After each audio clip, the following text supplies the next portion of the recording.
Hello guys, welcome back to my YouTube channel. Today we are going to see the hereditary spherocytosis. हमने start करते था hematological disorders. Pathology में हम hematological disorders कर रहे थे. In hematological disorders, we already spoke about sickle cell anemia, iron deficiency anemia, and megaloblastic anemia. Coming on to the fourth disorders of RBC. The fourth disorder of RBC is hereditary spherocytosis. As the name itself suggests that it is a disorder, it is a genetic disorder. इसमें basically क्या होता है, RBC की जो membrane है, ये membrane बहुत ज़्यादा वीक हो जाती है, बहुत ज़्यादा फ्रेजाइल हो जाती है और इतनी ज़्यादा फ्रेजाइल हो जाती है कि ये टूट जाती है. और जो हमारा आरबीसी होता है, इसका नॉर्मल शेप क्या हो जाता है, नॉर्मल शेप क्या होता है, biconcave. RBC is biconcave. But in hereditary spherocytosis ये बाइकॉन्केव नहीं हो जाता है, स्फेरिकल शेप की आरबीसी हो जाती है. Normal RBC is biconcave shape, but in hereditary spherocytosis RBC is spherical in shape. So now I want to know that why my RBC is spherical in shape. Let us try to understand first the normal structure of a RBC. This is a normal cell membrane. ठीक है, this is a cell membrane. This is the cell membrane of the RBC. इसके नीचे यहाँ पर क्या हो जाएगा, हमारा साइटोप्लाज्म हो जाएगा. And cytoplasm is composed of what? Of hemoglobin. Okay, so हमारा जो आपका सेल मेम्ब्रेन है, बेसिकली यहाँ पे बैंड 3 होता है. ठीक है, एक प्रोटीन होता है जिसका नाम होता है band 3. What is the name of this protein? The name of this protein is band 3. The name of this protein is band 3 protein. And यहाँ पे नीचे दो चेन होती है, that is alpha chain and the beta chains of spectrin. ठीक है, ये alpha, the black colour one is the alpha chain of spectrin and this is the beta chain of spectrin. तो स्पेक्ट्रिन के दो chains होते हैं, alpha chains and beta chain. ये दोनों आपस में क्रॉस लिंक्ड होती है, जैसा कि डायग्राम में दिख रहा है, ये क्रॉस लिंक्ड होती है. इस तरीके से ये क्रॉस लिंक्ड होती है. जब क्रॉस लिंक्ड होती है तो इसे हम लोग क्या बोलते हैं, डाइमर बोलते हैं. क्या बोलते हैं? डाइमर बोलते हैं. ठीक है, ये एक डाइमर हो गया, ये आपका दूसरा डाइमर हो गया. So two dimers together comprise tetramer. So this is one dimer of spectrin, this is the another dimer of spectrin, and two dimers of spectrin forms the tetramer. So this structure is called as tetramers. But हम जानते हैं कि ये क्या है, protein है. और कोई भी प्रोटीन है तो उसे स्टेबिलिटी चाहिए ना. मतलब यहाँ पे आपका साइटोप्लाज्म है. Cytoplasm of RBC contains what? Haemoglobin. And this is the membrane of RBC. तो साइटोप्लाज्म और मेम्ब्रेन को कनेक्ट करने के लिए प्रोटीन चाहिए, and that protein is spectrin. ठीक है, ये अल्फा चेन ऑफ स्पेक्ट्रिन, ये बीटा चेन ऑफ स्पेक्ट्रिन, दोनों आपस में इंटरलेस कर जाते हैं, डाइमर बनाता है, दो डाइमर साथ में आते हैं, टेट्रामर बनता है. वो इतनी बात समझ में आई है. हम आगे चलते हैं तो क्या होता है, आपका एक प्रोटीन होता है जिसका नाम होता है 4.2. इस प्रोटीन का नाम क्या होता है? 4.2. ये प्रोटीन और अल्फा और बीटा चेन्स ऑफ स्पेक्ट्रिन ये कनेक्ट होते हैं through another protein known as ankyrin. मतलब ये कुछ मीडिएटर की जैसा काम करता है. This is protein 4.2 and this is आपका स्पेक्ट्रिन. तो इन दोनों को कनेक्ट करने का काम कौन करता है? एनकाइलिन करता है. तो बेसिकली एनकाइलिन एक ऐसा प्रोटीन होगा, हम राइट साइड में बात कर रहे हैं, राइट साइड में क्या होगा, आपका जो स्पेक्ट्रिन की चेन है, ये स्पेक्ट्रिन की चेन कनेक्ट होगी किससे? 4.2 से, using a protein which is known as ankyrin. और ये 4.2 प्रोटीन इंटर्न किससे कनेक्टेड है?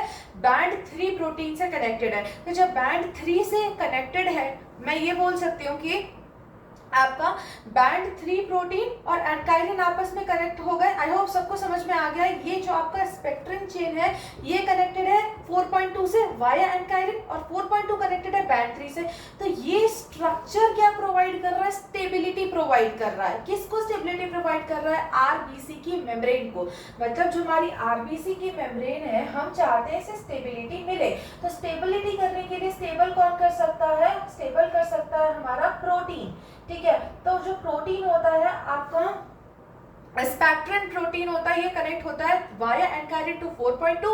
ये 4.2 कनेक्ट करता है बैंड 3 से. बैंड 3 कहाँ पे प्रेजेंट है? सेल मेम्ब्रेन में प्रेजेंट है. This is cell membrane and this is आपका बाइलिपिड लेयर. ठीक है, ये हो गई बात राइट साइड की। अब लेफ्ट साइड में आप जैसे यहाँ पे एंकाइरिन होता है ना, सेम टू सेम यहाँ पे एक्टिन होता है, जहाँ पे जैसे 4.2 यहाँ पे 4.1 है, जैसे बैंड 3 है यहाँ पे एक अनादर प्रोटीन होता है जिसका नाम होता है ग्लाइकोफोरिन ए, ग्लाइकोफोरिन ए। तो यहाँ पर क्या होता है, ये वाला जो आपका सेम स्पेक्ट्रिन प्रोटीन है, अल्फा चेन है, बीटा चेन है, दोनों वाया आपका कनेक्ट होता है वाया एक्टिन।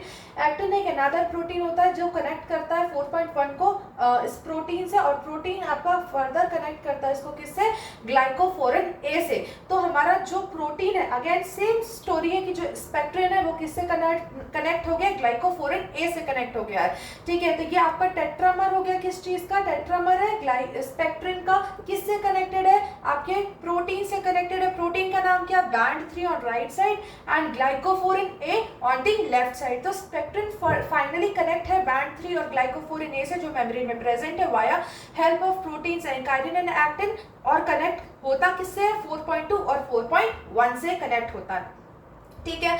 ये आपका नॉर्मल स्ट्रक्चर है, किसी भी आरबीसी का ऐसा ही होता है, ठीक है। अब आरबीसी का सिंथेसिस कहाँ पे होता है, एवरीवन नोस कहाँ पे होता है, बोन मैरो में होता है, ठीक है।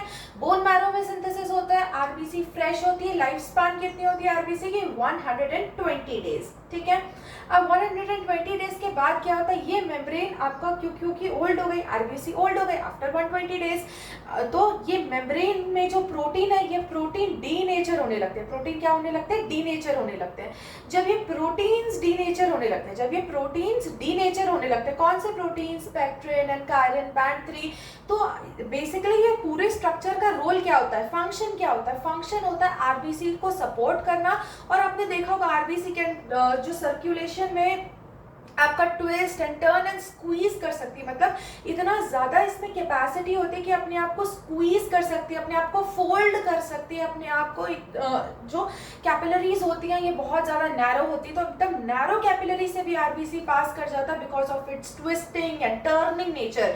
तो ये ट्विस्ट एंड टर्न किसकी वजह से होता है, इन प्रोटीन्स की वजह से होता है। पर जब ये प्रोटीन्स आपका डीनेचर हो जाते हैं तो आरबीसी रिजिड हो जाती है, आरबीसी रिजिड हो जाती है, ट्विस्ट एंड टर्न नहीं कर पाती है, ठीक है। स्प्लीन में क्या होता है, स्प्लीन में साइनोसॉइड्स प्रेजेंट होते हैं और वो बहुत ज्यादा नैरो होते हैं। जब आपका RBC, for example this is आपका साइनोसॉइड, ये आरबीसी इतनी ज्यादा रिजिड हो जाती है कि ये आपका ट्विस्ट एंड टर्न नहीं कर पाती है। ट्विस्ट एंड टर्न नहीं कर पाती है मतलब आपका प्रोटीन्स डीनेचर हो गए। प्रोटीन्स डीनेचर हो जाते हैं after nearly about approximately after 120 days ये प्रोटीन डीनेचर हो जाते हैं और आपका आरबीसी ट्विस्ट एंड टर्न नहीं कर पाती, अपनी कैपेसिटीज को लॉस्ट कर देती है और यहाँ पे फंस जाती है। और जब फंस जाती है तो मैक्रोफेज आके इसका क्या कर देता है, डिग्रेडेशन कर देता है, और इस तरीके से जो आपकी आरबीसी है ये इसकी डेथ हो जाती है after 120 days in the spleen, ठीक है।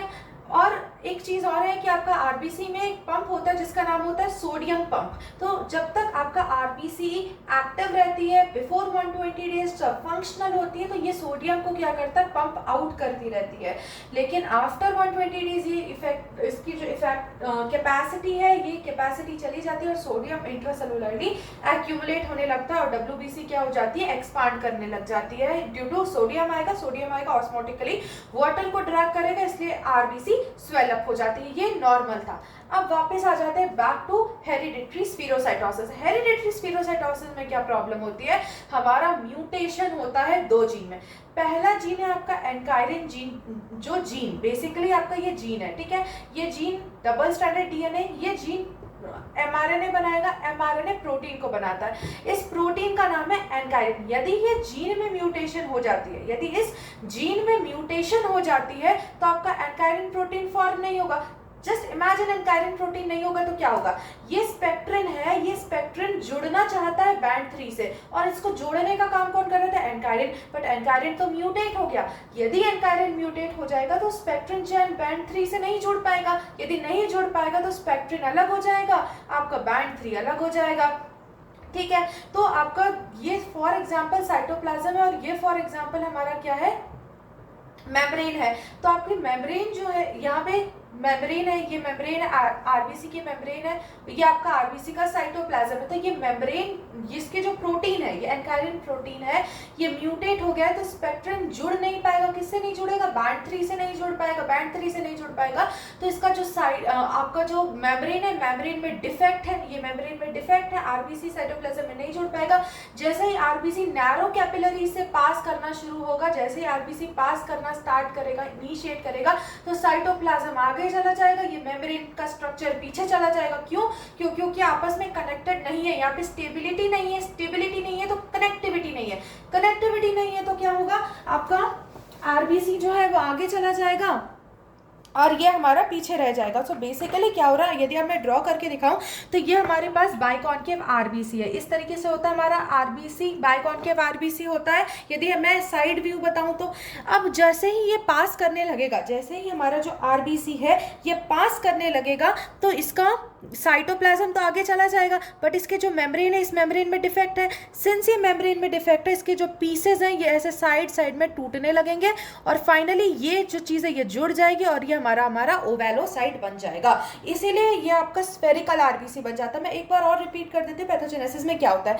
दो जीन्स म्यूटेट होते हैं, पहला है आपका एनकाइलिन जीन, दूसरा है हमारा बैंड 3 जीन। ठीक है, जो ये प्रोटीन है, प्रोटीन कौन बनाता है? जीन बनाता है। यदि इस जीन में म्यूटेशन हो जाता है जो एनकाइलिन को या बैंड 3 को बनाता है, म्यूटेशन हो रहा है कहाँ पे? एनकाइलिन में या फिर बैंड 3 में, इसमें म्यूटेशन हो रहा है। यदि म्यूटेशन होगा तो इनका फंक्शन क्या था? बेसिकली स्पेक्ट्रिन प्रोटीन को बैंड 3 से जोड़ने का। यदि इसमें म्यूटेशन है तो कनेक्ट नहीं कर पाएगा, और बैंड 3 ही म्यूटेट है तो भी स्पेक्ट्रिन बैंड 3 से बाइंड नहीं करेगा। बाइंड नहीं करेगा तो साइटोप्लाज्म में और आपके मेम्ब्रेन में कनेक्टिविटी नहीं रहेगी। तो जब भी आरबीसी आगे जाने की कोशिश करेगा, किसी भी कैपिलरी में ट्रैवल करने की कोशिश करेगा, तो उसका जो पैटर्न था, squeeze, turn, twist and turning pattern था, वो पैटर्न अब नहीं आ पाएगा, क्योंकि वो पैटर्न आ ही रहा था इन प्रोटीन के अरेंजमेंट की वजह से। बिकॉज प्रोटीन का अरेंजमेंट अब इम्बैलेंस हो चुका है, डिस्टर्ब हो चुका है, तो डिस्टर्ब पैटर्न में आरबीसी आगे नहीं जा पाएगी, मेम्ब्रेन पीछे चली जाएगी और आपका साइटोप्लाज्म आगे चला जाएगा। मैं सिंस कह रही हूँ साइटोप्लाज्म आगे चला जाएगा, ये मेम्ब्रेन बहुत ज़्यादा वीक हो जाएगी, ये साइड से टूट जाएगी मतलब डिटैच हो जाएगी। आरबीसी कौन से शेप में आ जाएगा? आपका स्फेरिकल शेप में आ जाएगा। ठीक है, तो यहाँ पर सेम चीज़ होगी। अब जाएगा ये स्प्लीन में। यहाँ पे आरबीसी रिजिड हो चुकी है, आरबीसी के प्रोटीन जो है, प्रोटीन अब नहीं रहा, प्रोटीन तो जा चुका है, टूट के जा चुका है। तो अब ये आरबीसी जब स्प्लीन में जाती है, साइनोसॉइड्स में ट्रैवल करती है, तो साइनोसॉइड्स में जब ये ट्रैवल करती है, आरबीसी जब साइनोसॉइड्स में ट्रैवल करेगा तो रिजिड हो जाएगा, पास नहीं कर पाएगा। जब रिजिड हो जाएगा तो वहाँ पे उसका क्या हो जाएगा? मैक्रोफेजेस आएंगी, मैक्रोफेजेस डाइजेस्ट कर लेंगे। यूजुअली 120 डेज में ये चीज़ होने वाली थी, बट यहाँ पे आपका मेम्ब्रेन में डिफेक्ट है। जो आपका न्यूली फॉर्म्ड आरबीसी है उसके भी प्रोटीन्स क्या हो जाएंगे? टूट जाएंगे, प्रोटीन टूट जाएंगे, तो आपका आगे ट्रैवल नहीं कर पाएगा। तो आपका जो उसकी पैटर्न था, स्क्वीज, टर्न, कॉन्ट्रैक्टिलिटी वाला पैटर्न था, वो आपका ट्विस्ट एंड टर्न नहीं कर पाएगा, फंस जाएगा साइनोसॉइड्स में जाके, मैक्रोफेजेस उसको एंगल्फ कर लेंगे। सो यहाँ पे दो चेंजेस हुए। नंबर 1 चेंज हुआ है कि आपका साइज में, शेप में चेंज हुआ। जो आपका बाइकॉन्केव आरबीसी था, ये स्फेरिकल आरबीसी हुआ है, नंबर 1। नंबर 2 चेंज क्या हुआ है? मोर एंड मोर आरबीसी का फॉर्मेशन होगा, सभी के मेम्ब्रेन्स में डिफेक्ट होगा। जहां तक हम बोल रहे हैं कि मेम्ब्रेन में डिफेक्ट होगा, वो सारी आरबीसी के मेम्ब्रेन टूट जाएगी, तो वो सर्वाइव नहीं कर पाएगा, वो आरबीसी मैक्रोफेज उसकी डेथ कर देगी। तो यहाँ पे हम बोल सकते हैं कि आरबीसी का काउंट डिक्रीज हो जाएगा, है ना। जहां पर भी हम बोलते हैं आरबीसी का काउंट डिक्रीज हो जाएगा, तो condition is called as anaemia. तो यदि मैं बोलूं कि हम बोन मैरो फाइंडिंग करेंगे, तो पहले बोन मैरो की जो पिक्चर होगी, पिक्चर में क्या देखने को मिलेगा? पहले आरबीसी का शेप चेंज हो गया। चेंज क्या हो गया? आपका जो बाइकॉन्केव शेप था, ये स्फेरिकल शेप हो चुका है। Number 1 change. नंबर 2 चेंज क्या है कि आपका जो काउंट होना चाहिए आरबीसी का, वो फॉल हो जाएगा। डेथ की वजह से, डेथ इंक्रीज हो गई है तो काउंट डिक्रीज हो जाएगा, अनीमिया हो जाएगा। ठीक है, नंबर 2। नंबर 3 चेंज क्या होगा? मैंने पहले ही बताया, इसमें सोडियम आपका एक पंप काम करता है नॉर्मल आरबीसी में।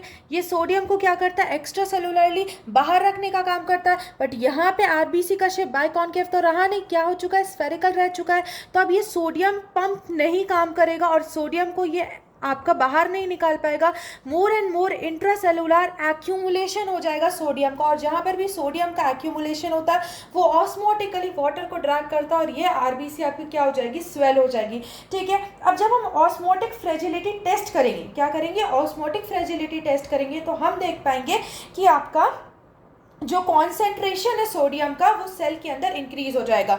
ठीक है, जब हम ऑस्मोटिक फ्रेजिलिटी टेस्ट करेंगे तो हम देखेंगे इंट्रासेलुलर कॉन्सेंट्रेशन ऑफ सोडियम बढ़ जाएगा, सोडियम का कॉन्सेंट्रेशन बढ़ा हुआ होगा। क्यों बढ़ा है, क्योंकि सोडियम पंप वर्क नहीं कर पा रहा है। ठीक है, किस केस में नहीं कर पा रहा है, जब या तो आरबीसी आपका जिसमें जीन में म्यूटेशन है, आइदर आपका बैंड 3 प्रोटीन में म्यूटेशन है या फिर एंकाइरिन प्रोटीन जो जीन बना रहा है उस जीन में म्यूटेशन है। ठीक है, अब हम क्या बात कर सकते हैं माइक्रोस्कोपिक पिक्चर की, हाँ बिल्कुल कर सकते हैं। ठीक है, अब एक चीज ध्यान रखनी होगी हमें कि आपका जो लिम्फोसाइट्स है, हमारा अब यहाँ पे मैं पिक्चर बनाऊं, ठीक है, हमारे पास जो आरबीसी होगा, यहाँ पे RBC cellular height, okay, now see that this is a picture of a bone marrow. यहाँ पे ये वाला जो आरबीसी है, compare it from a normal RBC, compare it from a normal RBC, this RBC is normal, this RBC is normal, appreciate the central 1/3 pallor, appreciate the central 1/3 pallor, यहाँ पे central 1/3 pallor present होगा, this is normal RBC, ठीक है, normocytic normochromic RBC। now compare it with this RBC, ये RBC क्या है आपका, मैक्रोओवैलोसाइट है, ठीक है, स्फीरोसाइट बोल सकते हो या मैक्रोओवैलोसाइट बोल सकते हैं, हम क्या बोल सकते हैं, इसको स्फीरोसाइट बोल सकते हैं, दिस इज कॉल्ड एज स्फीरोसाइट भी बोल सकते हैं, इसे स्फीरोसाइट बोलेंगे, ठीक है, या आप मैक्रोवैलोसाइट भी बोल सकते हो, एक ही बात है, बट मैं यहाँ पे स्फीरोसाइट लिखेंगे। ठीक है, आपका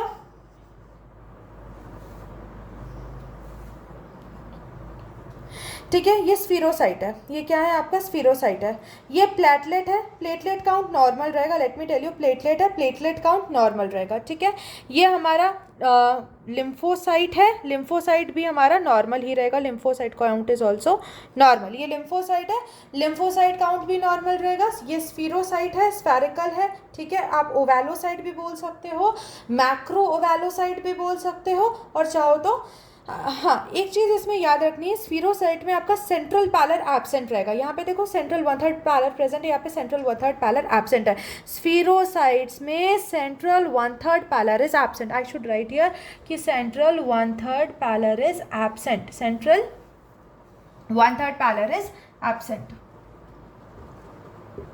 फाइन। सो सेंट्रल 1/3 पैलर होता है और ये सेंट्रल 1/3 पैलर क्या होगा, एब्सेंट रहता है। ठीक है, coming on to your lymphocytes, lymphocytes हमेशा नॉर्मल ही होते हैं। आपका क्लिनिकल फीचर्स कौन से होंगे, क्लिनिकल फीचर में number 1 feature is anaemia, clinical feature is आपका अनीमिया। क्यों अनीमिया, क्योंकि आपका आरबीसी का count has decreased, right, RBC count has decreased, since RBC count has decreased I can say anaemia. ठीक है, सो clinical feature is number 1 is anemia. Why anemia? Because count of RBC is decreased. I already told you why the count decreases, because of the engulfment by the macrophage. Okay, so first is anemia. Second, इस RBC को digest कौन कर रहा है, spleen. So spleen gets enlarged and the enlarged spleen is known as splenomegaly. Is known as splenomegaly. This is the second feature of hereditary spherocytosis. Coming on to the third feature is jaundice and the gallstones. Okay, it is jaundice and the gallstones are the 4 clinical feature. Understood, I hope so. ठीक है, इसके बाद हम बात करते हैं next disorder की, that is thalassaemia. एक बार जल्दी से रिवाइज कर लेते हैं। हेरिडिटरी स्फीरोसाइटोसिस में यदि मैं पैथोजेनेसिस की बात करते हैं, सिंपल पैथोजेनेसिस की बात करते हैं, नंबर 1 आपका डिफेक्ट है 2 प्रोटीन में डिफेक्ट होता है। The first is band 3 protein, BAND 3 protein में डिफेक्ट होता है, सेकेंड इज एनकाइडिन प्रोटीन में डिफेक्ट होता है, जिस वजह से ये क्या करते हैं, आपकी जो स्पेक्ट्रम की चेन्स होती है, अल्फा एंड बीटा चेन होती है स्पेक्ट्रम की, ये चेन को होल्ड नहीं कर पाता है। ये चेन को होल्ड नहीं कर पाता है तो आपका जो मेम्ब्रेन है वो लूज हो जाती है, मेम्ब्रेन बाइंड नहीं कर पाती है साइटोप्लाज्म से, और जब साइटोप्लाज्म से बाइंड नहीं कर पाती, जैसे ही आरबीसी आगे जाता है तो साइटोप्लाज्म आगे चला जाता है, और मेम्ब्रेन क्योंकि वो अटैच नहीं है साइटोप्लाज्म से, तो सेल की मेम्ब्रेन अलग हो जाती है, साइटोप्लाज्म अलग हो जाता है। तो बाइकॉन्केव जो शेप होता है आरबीसी का वो कन्वर्ट हो जाता है स्फीरोसाइट में। सिंस प्रोटीन्स आर लॉस्ट तो ये अपनी कैपेसिटी लूज कर देता है ट्विस्ट एंड टर्न होने की। सिंस कैपेसिटी लूज हो जाती है ट्विस्ट एंड टर्न होने की, तो ये आपका साइनोसॉइड्स में जाके आरबीसी फंस जाती है, आगे नहीं बढ़ पाती है, और इससे मैक्रोसाइट आता है और आके आपका एंगल्फ कर लेता है, जिस वजह से आपका आरबीसी काउंट डिक्रीज हो जाता है, अनेमिया हो जाता है, और स्प्लीन का जो लोड है, वर्क है, वो बढ़ जाता है और स्प्लीनोमेगाली हो जाती है। Next features are jaundice and gallstones. Bone marrow दिखाता है आपका हाइपर सेलुलैरिटी होता है। आरबीसी की पिक्चर की हम बात करते हैं तो कुछ सेल्स होते हैं जो आपका नॉर्मोसाइटिक नॉर्मोक्रोमिक होते हैं, whereas the other cells of RBC आपका स्फीरोसाइट में कन्वर्ट हो जाता है, और ये स्फीरोसाइट कैसा होता है, ओवल शेप का होता है, ठीक है। और जो साइज है, साइज में भी कैसा ये स्फीरोसाइट में कन्वर्ट हो जाता है, एंड आपका सेंट्रल 1/3 पैलेट जो है, अब वो सेंट्रल 1/3 पैलेट नहीं बचता है, और लिम्फोसाइट्स जो होते हैं नॉर्मल होते हैं। आपका जो प्लेटलेट काउंट है, प्लेटलेट काउंट भी नॉर्मल रहता है। हम बोल सकते हैं कि आपका मेगाकैरियोसिस है, वो प्रोसेस भी कैसी होती है, नॉर्मल होती है। So this completes hereditary spherocytosis, the first disorder. The another disorder is thalassaemia. Thalassaemia basically क्या होता है, यहाँ पे ग्लोबिन चेन्स में डिफेक्ट होता है। हमारी जो नॉर्मल हीमोग्लोबिन होता है कैसा होता है, अल्फा नॉर्मल हीमोग्लोबिन 2 पार्ट से बनता है, एक हीम होता है, एक ग्लोबिन होता है। Heme is iron part, globin is the protein part. Globin part में आपकी 2 चेन्स होती है, अल्फा चेन, बीटा चेन, ठीक है। अब यहाँ पे यदि आपका अल्फा चेन में डिफेक्ट होगा तो हम अल्फा थैलासीमिया बोलते हैं, यदि बीटा चेन में डिफेक्ट होता है तो हम इसे बीटा थैलासीमिया बोलते हैं। Now let us try to understand the pathogenesis of thalassaemia. Okay एक चीज़ है, आई एम सॉरी मैं ये बताना भूल गई, स्फीरोसाइट का दूसरा नाम जो होता है ना, ये ओवेलोसाइट होता है, ठीक है। तो हम इसे स्फीरोसाइट को ओवेलोसाइट भी बोल सकते हैं। मैंने शायद कहीं बीच में गलती से बोल दिया था मेगा ओवेलोसाइट, नहीं, मेगा नहीं होता है, मेगा नहीं होता, सिर्फ ओवेलोसाइट होता है। I am so sorry for this. आपका ये जो शेप होता है ना, हम इसे स्फीरोसाइट भी बोल सकते हैं, हम इसे ओवेलोसाइट भी बोल सकते हैं, बट मेगा वर्ड यूज़ करना सही नहीं। I am really very sorry for this. हम स्फीरोसाइट बोल सकते हैं, ओवेलोसाइट बोल सकते हैं, बट मेगा ओवेलोसाइट नहीं बोलते, ठीक है।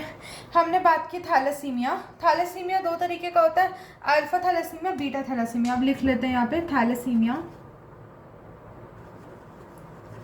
Is of 2 types, alpha thalassaemia and beta. Alpha thalassaemia भी 2 तरीके का होता है, that is alpha thalassaemia major, alpha thalassaemia minor, beta thalassaemia major, beta thalassaemia minor. Now what do you mean by this major and minor is कि यदि आपका complete stoppage हो जाता है अल्फा चेन का तो हम उसे बोलते हैं मेजर। मतलब हमारे पास नॉर्मल हीमोग्लोबिन में ग्लोबिन की 2 चेन्स होती हैं, राइट। अल्फा चेन होती है, बीटा चेन होती है, ठीक है। अल्फा चेन होती है, बीटा चेन होती है, 2 अल्फा चेन होती है, 2 बीटा चेन होती है। यदि आपका अल्फा चेन का सिंथेसिस, अल्फा चेन का प्रोडक्शन, इसका सिंथेसिस कंप्लीट स्टॉपेज हो जाता है, क्या बोल रही हूँ मैं कि सिंथेसिस जो है आपका कंप्लीट स्टॉपेज हो जाता है, तो हम लोग इसे बोलते हैं alpha major. Similarly beta major में भी क्या होता है, यदि आपका बीटा चेन का जो सिंथेसिस है ये कंप्लीट स्टॉपेज हो जाता है, क्या हो जाता है, कंप्लीट स्टॉपेज हो जाता है, तो हम इसे बोलते हैं बीटा थैलेसीमिया मेजर। बट यदि पार्शियल फॉर्मेशन हो रहा है चेन्स का, यहाँ पे कंप्लीट नहीं है, यहाँ पे देखो मेजर में कंप्लीट है, माइनर में आपका फॉर्मेशन होता है, पार्शियल फॉर्मेशन होता है, फॉर्मेशन कंप्लीट नहीं होता, पार्शियल फॉर्मेशन होता है। किस चीज़ का, अल्फा चेन्स का, ठीक है। वहीं पे हम बात करते हैं माइनर की, तो यहाँ पे बीटा चेन का फॉर्मेशन होता है, बीटा चेन का सिंथेसिस होता है, बीटा चेन का सिंथेसिस होता है, और ये पार्शियल सिंथेसिस है, कंप्लीट सिंथेसिस नहीं है। मान लेते हैं एक नॉर्मल पर्सन है, ठीक है। यहाँ पे मैं नॉर्मल पर्सन को ड्रॉ करते हैं, I just draw a rough diagram, this is normal person. तो नॉर्मल पर्सन का हीमोग्लोबिन में क्या होगा, 2 अल्फा चेन बनती है, 2 बीटा चेन बनती है, and this is complete production. But if there is a person which is suffering from thalassemia, alpha thalassemia say for example, तो जब person who is suffering from alpha thalassemia, यहाँ पे यदि उसको मेजर है तो आपका कंप्लीट स्टॉपेज हो जाएगा, माइनर है तो पार्शियल फॉर्मेशन होगा अल्फा चेन का। वहीं पे यदि बीटा थैलेसीमिया मेजर है तो आपका कंप्लीट सिंथेसिस स्टॉप हो जाएगा बीटा चेन का, और यदि आपका बीटा थैलेसीमिया माइनर है तो पार्शियल सिंथेसिस रुक जाएगा किस चीज़ का, बीटा चेन का। Beta chain of what, of globin of haemoglobin. मतलब हीमोग्लोबिन में दो पार्ट होते हैं ना, एक हीम पार्ट होता है which is iron part, globin is the, मैंने पहले भी बताया globin is the protein part. इसमें ग्लोबिन के दो पार्ट होते हैं, दो अल्फा चेन होता है, दो बीटा चेन होता है, ठीक है। अब हम आगे बात करते हैं कि आपका किसी को बीटा थैलेसीमिया की हम पहले बात करते हैं, बीटा थैलेसीमिया, ठीक है। बीटा थैलेसीमिया में क्या होगा, बीटा थैलेसीमिया मेजर की बात करते हैं सबसे पहले। आई एम सो सॉरी, ये बोर्ड शायद हिल गया है, ठीक है। हम बात करते हैं बीटा थैलेसीमिया की।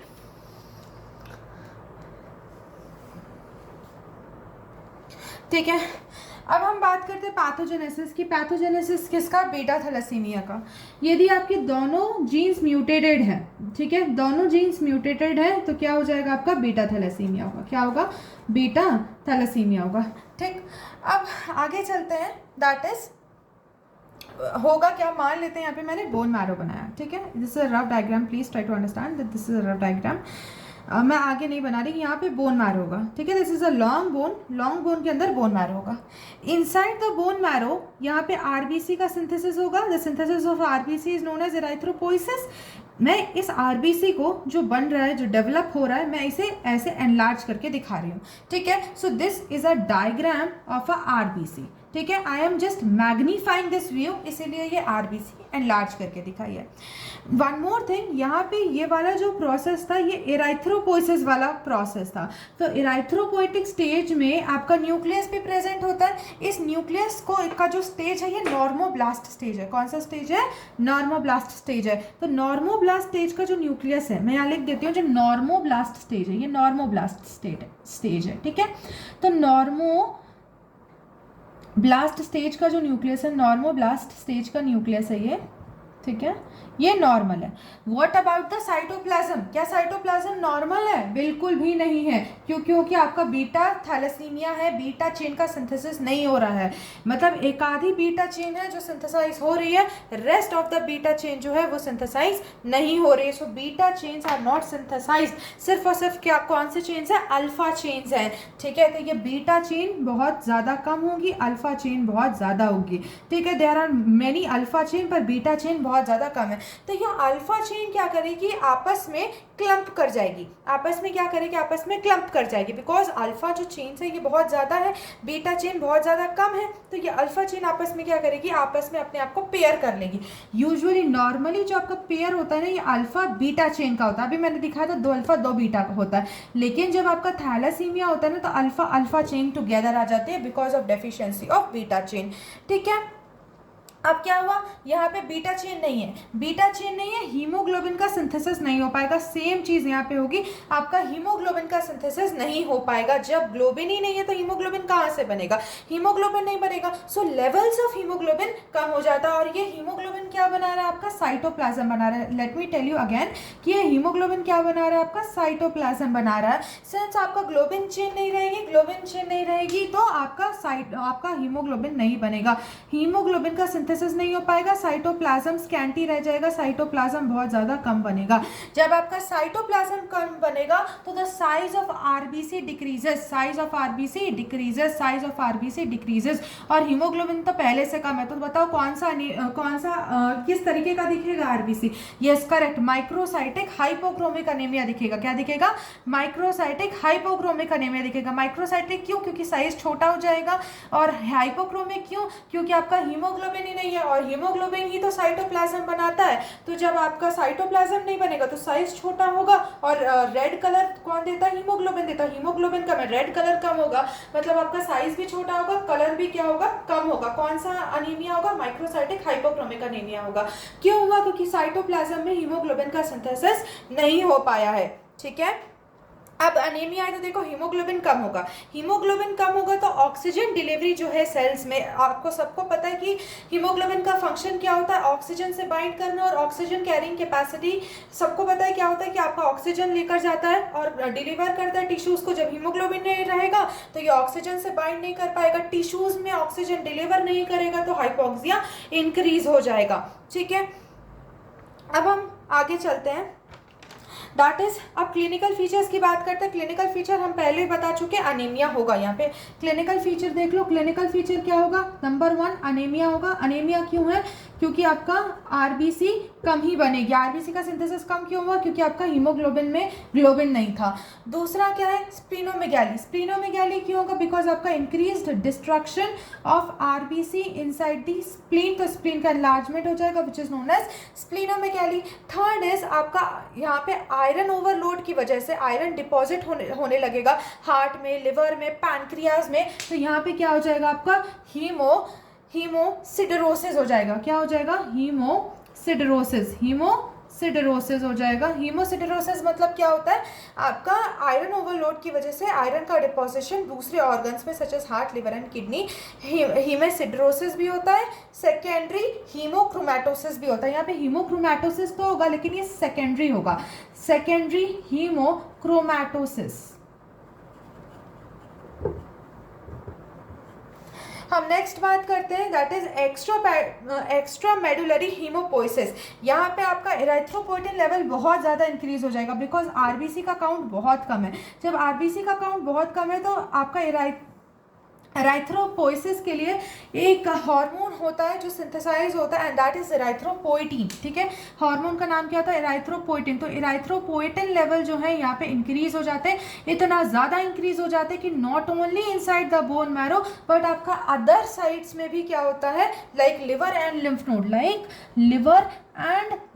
नोड में भी आरबीसी का सिंथेसिस होना शुरू हो जाता है, and that is known as extra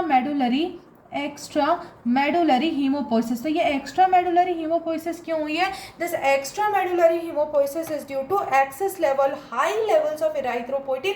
high level of erythropoietin क्यों, क्योंकि आरबीसी का लेवल एक्सट्रीमली लो है, लाइसिस हो चुका है आरबीसी का। ठीक है, अब हम आते हैं बोन के चेंजेस पे। तो बोन में क्या चेंजेस होते हैं, बेसिकली आपका हेयर ऑन एंड अपीयरेंस आता है, that is long thin vertical striation होता है। किसमें, बोन में, जो हमारी फेशियल बोन्स है। ठीक है, मान लेते हैं कि फेशियल बोन्स है, इस फेशियल बोन में क्या होता है, इस फेशियल बोन में एक you can say vertical striation होता है। ठीक है, एक वर्टिकल स्ट्राइएशन होता है। ये वर्टिकल स्ट्राइएशन बिल्कुल ऐसा दिखता है एक्सरे में एक्सरे करते हैं, यदि आप फेशियल बोन है तो एक्सरे करोगे ना, एक्सरे करेंगे तो वर्टिकल स्ट्राइएशन दिखता है इस बोन के ऊपर, जो बिल्कुल ऐसा रिजेंबल करता है जैसे कि स्कल के ऊपर हेयर ऑन एंड अपीयरेंस हो। ठीक है, अब हम आते हैं next, that is microscopic picture में। माइक्रोस्कोपिक पिक्चर में आरबीसी के बारे में पहले हम बात कर लेते हैं। मैंने पहले बता दिया हमें क्या होगा, माइक्रोसाइटिक हाइपोक्रोमिक अनीमिया होगा। माइक्रोसाइटिक हाइपोक्रोमिक अनीमिया देखने को मिलेगा, नंबर 1। नंबर 2 हमें एनाइसोपोइकिलोसाइटोसिस देखने को मिलेगा। Number 3 basophilic stippling. Basophilic stippling हम लोग कैसे बनाते हैं, इस तरीके से बनाते हैं बेसोफिलिक स्टिपलिंग। और हाँ, ये बेसोफिलिक स्टिपलिंग एक जगह पे और देखने को मिली थी, क्या था, yes correct, vitamin B12 deficiency की वजह से जो अनीमिया होता है उसमें भी हमें ये देखने को मिलता है, बेसोफिलिक स्टिपलिंग। नेक्स्ट होता है न्यूक्लिएटेड, आपका रेड सेल के प्रिकर्सर्स देखने को मिलेंगे, टारगेट सेल देखने को मिलेगा। टारगेट सेल कुछ ऐसा दिखाई देता है, ये टारगेट सेल होता है।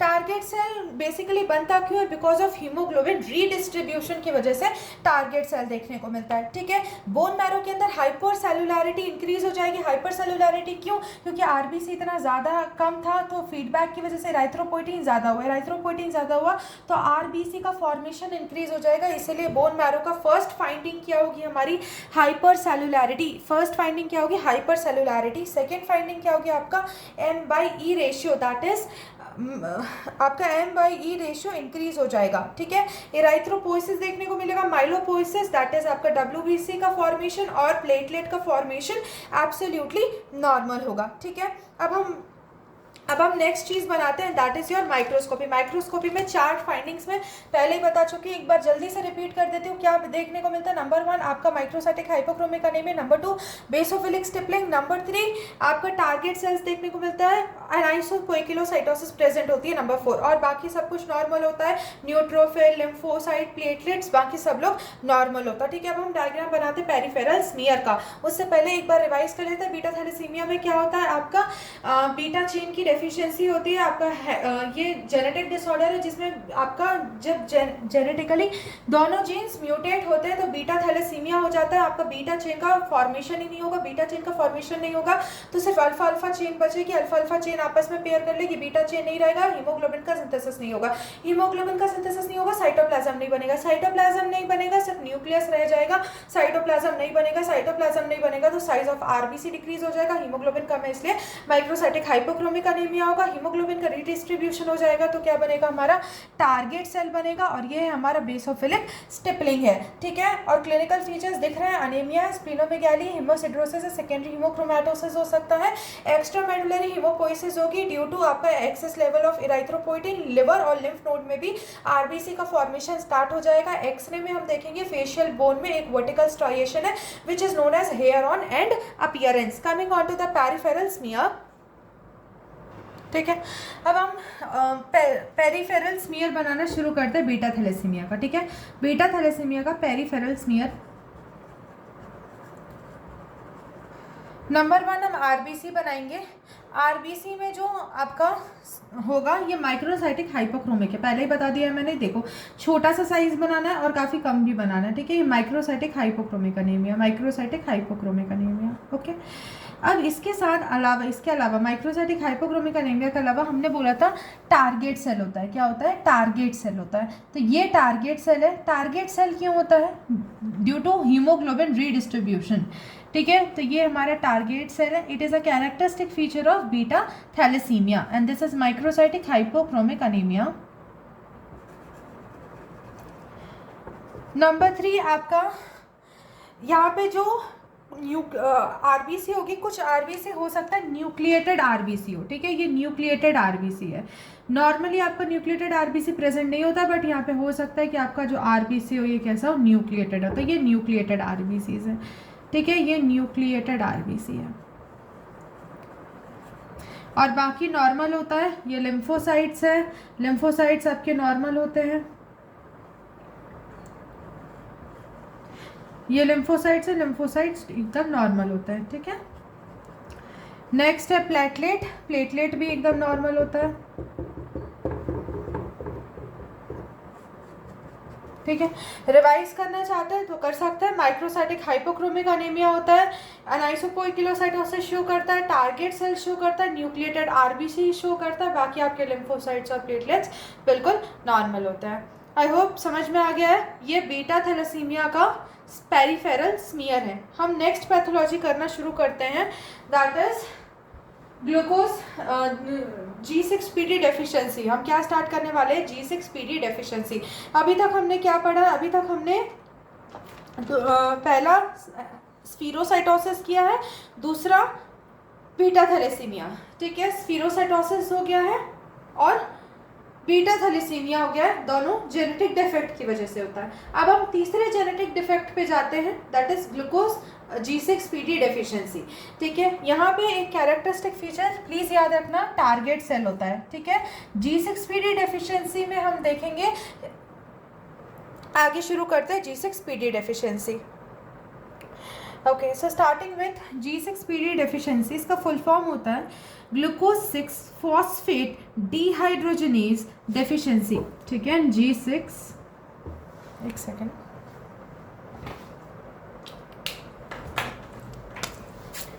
G6 phosphate glucose 6 phosphate dehydrogenase deficiency. Let me repeat the full form, glucose 6 phosphate dehydrogenase deficiency. अब शुरू करते हैं कि बेसिकली होता क्या है।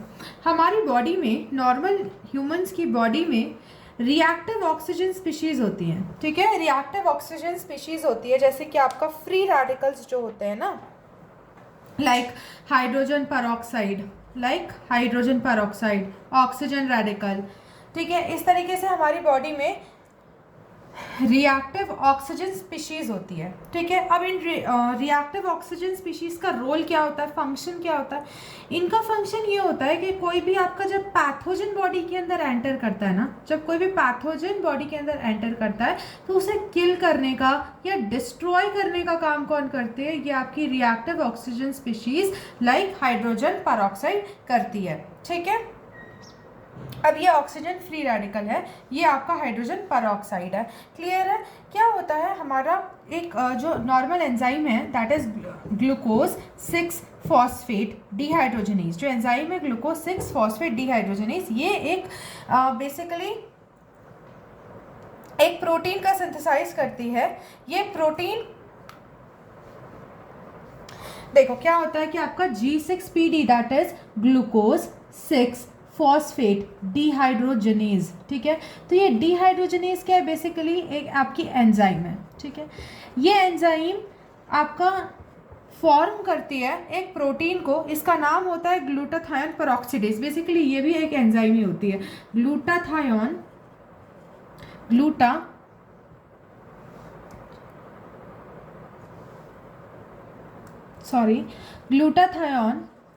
पेरोक्सीडेज, ठीक है। ये ग्लूटाथायोन पेरोक्सीडेज को क्या करता है? सिंथेसाइज करती है। ये भी एक एंजाइम होती है। ये एंजाइम क्या करती है? ये H2O2 को दैट इज हाइड्रोजन पेरोक्साइड को, जो कि एक फ्री रेडिकल है, इस फ्री रेडिकल को क्या कर देती है? डिग्रेड कर देती है when it is not required. When it is not required, जब आपकी बॉडी में कोई माइक्रोब नहीं होता है, रिक्वायरमेंट नहीं होती है हाइड्रोजन पेरोक्साइड की, तो इसको डिस्ट्रॉय करने का काम क्या करता है? डिग्रेड करने का काम कौन करता है? ग्लूटाथायोन पेरोक्सीडेज करता है, जो कौन बनाता है? ग्लूकोज 6 फॉस्फेट डिहाइड्रोजनेज बनाता है।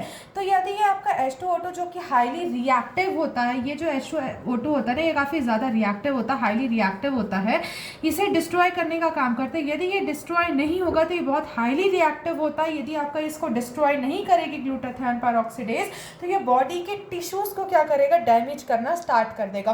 और वही होता है जब आपका ग्लूकोज 6 फॉस्फेट डिहाइड्रोजनेज की डेफिशिएंसी होती है, ये एंजाइम नहीं होती है, इसकी क्या होती है? डेफिशिएंसी होती है। तो this glutathione peroxidase is not formed.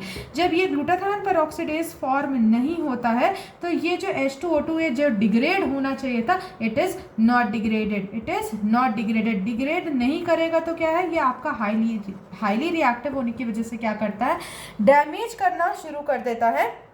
ये जो फ्री रेडिकल्स होते हैं ये आरबीसी को इंजर करना स्टार्ट कर देंगे। सो बेसिकली ये क्या करते हैं? हाईली रिएक्टिव होते हैं। They cause damage to RBC membrane, they cause damage to RBC membrane. जो आपकी आरबीसी की मेम्ब्रेन है ना, आरबीसी की मेम्ब्रेन को डैमेज करना, डिस्ट्रॉय करना क्या कर देता है? शुरू कर देता है, ठीक है। आपका जो G6PD है ये नहीं रहेगा तो ग्लूटाथायोन पेरोक्सीडेज नहीं रहेगा। ग्लूटाथायोन पेरोक्सीडेज नहीं रहेगा तो H2O2 का कन्वर्जन नहीं होगा वाटर और ऑक्सीजन में, तो ये हाइड्रोक्साइल आयन बनाएगा। हाइड्रोक्साइल आयन क्या करेगा? ये आपका हाईली रिएक्टिव होता है। हाईली रिएक्टिव होने की वजह से ये फ्री रेडिकल्स क्या करेंगे? आरबीसी की मेम्ब्रेन को डैमेज करेंगे, इंजरी कॉज करवाएंगे और आरबीसी की मेम्ब्रेन का क्या करवा देंगे? हीमोलाइसिस करवा देंगे और हीमोग्लोबिन कन्वर्ट हो जाएगा किस में? मेथहीमोग्लोबिन में। आओ आगे की पैथोजेनेसिस हम देखते हैं। पैथोजेनेसिस स्टार्ट कर चुके G6PD की कि यदि आपका एंजाइम नहीं रहेगा तो H2O2 डिग्रेड नहीं होगा, H2O2 डिग्रेड नहीं होगा, हाईली रिएक्टिव होगा, ये डैमेज कॉज कराएगा किसको? आरबीसी की मेम्ब्रेन को। अब मान लेते हैं यहाँ पे हमारा ये आरबीसी है, ठीक है, ये नॉर्मल आरबीसी है, आपका बाइकॉन्केव आरबीसी है। यहाँ पे आरबीसी में कोई भी प्रॉब्लम नहीं, please try to understand. RBC में कोई प्रॉब्लम नहीं, इसका मेम्ब्रेन सही है, इसका न्यूक्लियस सही है, एवरीथिंग इज ऑलराइट, ये आरबीसी परफेक्टली सही है। प्रॉब्लम यहाँ पे ये है कि एंजाइम ना होने की वजह से क्या होता है? यहाँ पे आपके फ्री रेडिकल्स जनरेट होते हैं। ये फ्री रेडिकल्स मेम्ब्रेन को डैमेज कर देते हैं। जब मेम्ब्रेन को डैमेज कर देंगे तो अंदर साइटोप्लाज्म है, साइटोप्लाज्म के अंदर क्या? हीमोग्लोबिन है। मान लो ये मेम्ब्रेन डैमेज हो गई तो तो ये हीमोग्लोबिन बाहर रिलीज हो जाएगा। ये जो आपका फ्री रेडिकल था, ये फ्री रेडिकल क्योंकि आपका डैमेज करवा रहा है, इंजुरी करवा रहा है आरबीसी की मेम्ब्रेन को, तो साइटोप्लाज्म में से ये जो हीमोग्लोबिन है ये बाहर लिबरेट हो जाएगा आउट ऑफ द आरबीसी। जैसे ही हीमोग्लोबिन बाहर आएगा तो इसका ऑक्सीडेशन हो जाएगा। ऑक्सीडेशन के बाद ये कन्वर्ट हो जाएगा इनटू मीथहेमोग्लोबिन। किस में कन्वर्ट हो जाएगा? मीथहेमोग्लोबिन में कन्वर्ट हो जाएगा। ठीक है, ये मीथहेमोग्लोबिन में कन्वर्ट हो जाएगा। यही मीथहेमोग्लोबिन क्या बनाता है? आपका हीन्स बॉडी बनाता है। क्या बनाता है? हीन्स बॉडी बनाता है। अब हम हीन्स बॉडी का डायग्राम देख लेते हैं। जैसे ये आरबीसी यहाँ से बाहर निकलेगा, आरबीसी बाहर निकलने के बाद ये मेथहेमोग्लोबिन में कन्वर्ट हो जाएगा। और मेथहीमोग्लोबिन कौन से कलर का होता है? ब्लू कलर का होता है। तो मैंने यहाँ पे ब्लू कलर का बना दिया है। और ये जो बना है यही हमारा क्या है? आपका हीन्स बॉडी है। क्या बोलते हैं? हीन्स बॉडी है। और यही हीन्स बॉडी क्या होती है? आपका कैरेक्टरिस्टिक फीचर होता है G6PD डेफिशिएंसी का। तो हीन्स बॉडी क्या होता है? जब आपका आरबीसी डैमेज हो जाता है तो उसके अंदर का जितना भी आपका हीमोग्लोबिन होता है ये बाहर लीक आउट हो जाता है और हीमोग्लोबिन कन्वर्ट हो जाता है मेथ हीमोग्लोबिन में। और यही मेथ हीमोग्लोबिन में जब ये कन्वर्ट हो जाता है ड्यू टू ऑक्सीडेशन, इसे हम लोग क्या बोलते हैं? ब्लू कलर का हीन्स बॉडी बोलते हैं। There is degradation of the RBC cell. हमें पता है रेड ब्लड सेल का डिग्रेडेशन हुआ है। तो ये जो सेल है ना, ये आपका इनकम्प्लीट बिटन अपीयरेंस देता है, रादर बाइकॉनकेव शेप। यहाँ पे बाइट सेल का अपीयरेंस होता है। Give me a minute please, I will explain क्या हो रहा है यहाँ पे।